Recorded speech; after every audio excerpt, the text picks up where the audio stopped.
Following the October 26th general election, students were to resume on 2nd November and immediately sit or continue with their cuts. This, in light of the strike, remains to be done.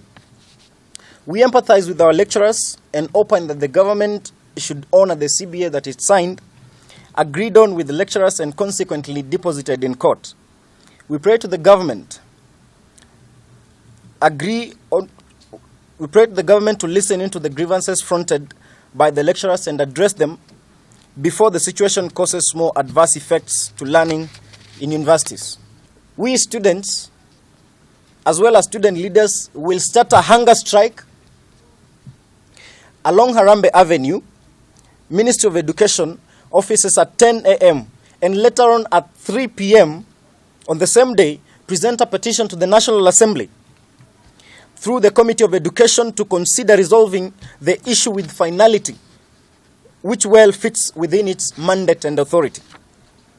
On November 9th, 2017, comrades will continue with the hunger strike then at the entrance of the office of the President, Harambee Avenue, and hold vigil for that night.